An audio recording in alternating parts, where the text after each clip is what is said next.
Hello everyone and welcome to my Royal Family official channel. I hope everyone is having a wonderful day. Before we begin, please hit the subscribe button and give this video a thumbs up. The Duchess of York is in New York promoting her new book, A Most Interesting Lady. Sarah Ferguson will discuss Prince Harry and Meghan Markle, as well as the late Queen Elizabeth, during a promotional appearance in New York for her new romance novel.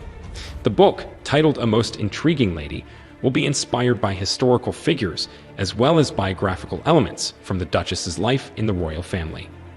The 62-year-old will speak at the 92nd Street Y, a global cultural center in New York City, on March 6, where she will talk about her relationship with the Queen and answer a few questions about Harry and Meghan. Fergie's relationship with King Charles is also mentioned in the release as his former sister-in-law. From 1986 to 1996, the Duchess of York was married to Prince Andrew, and their daughters Princess Beatrice and Princess Eugenie were born in 1988 and 1990, respectively. She recently gave a speech at the funeral of her close friend Lisa Marie Presley, who was laid to rest on January 31 at her late father's home, Graceland. According to People magazine, the Duchess drew inspiration for her speech from the late Queen. "My late mother-in-law used to say that nothing can begin to take away the anguish and pain of these moments, because grief is the price we paid for love," she said. And she was so right. Fergie reportedly became close to Ms. Presley in 2009. She died on January 12 at the age of 54 after suffering a cardiac arrest.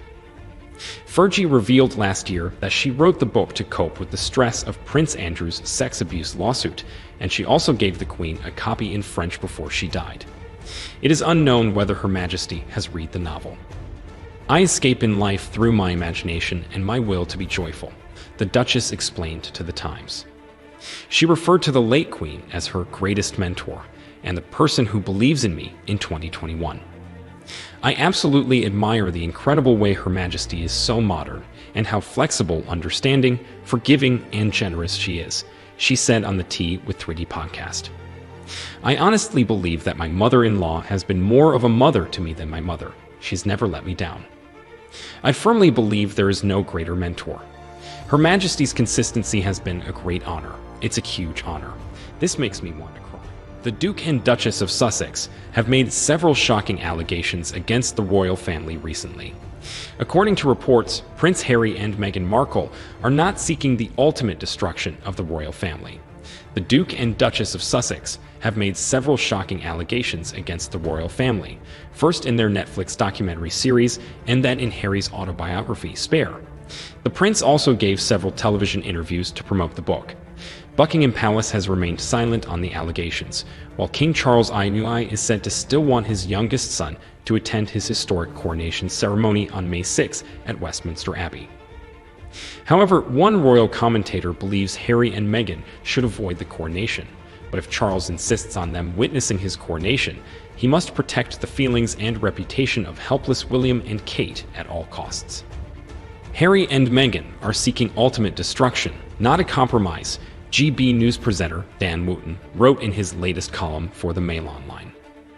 So, if Charles continues to believe that the Sussexes can be included at the coronation without causing any harm, it is his responsibility to ensure that the Prince of Wales is completely shielded from any form of forced reunion or conversation, whether in public or private. Of course, it's heartbreaking that relations have reached this low point, but that is entirely Harry and Meghan's fault. The most convenient scenario for everyone involved is that they skip the coronation and celebrate Archie's birthday in California. However, if Charles is dead set on the Sussexes seeing him crowned in person, he must at all costs protect the feelings and reputation of helpless William and Kate. Mr. Wooten claims that Prince William is still struggling with the vicious intent behind his brother's book, which he believes will permanently end their relationship. Despite the king's determination to have Harry and Meghan in attendance for his coronation, the royal commentator believes it would be an unwise decision driven by heart over head that will overshadow the historic event. "This is the tinderbox environment in which the new king expects his sons to reunite in front of 1 billion people watching him be crowned," he continued. "I understand that the coronation is Charles' Day. However, given that he is determined to have the Sussexes in attendance, in my opinion, an unwise decision based on emotion over logic that will overshadow the historic event. It is now up to the king to protect his eldest son. The couple will be invited to the king's coronation this spring, with a detailed plan in place to ensure the couple does not overshadow the proceedings in any way. They're on the list, a Whitehall source told UKTV, and planning is well underway to ensure the proceedings run as smoothly as possible without any drama. Officials are particularly concerned about the Duke of Sussex and his older brother, Prince William, being seen in public together.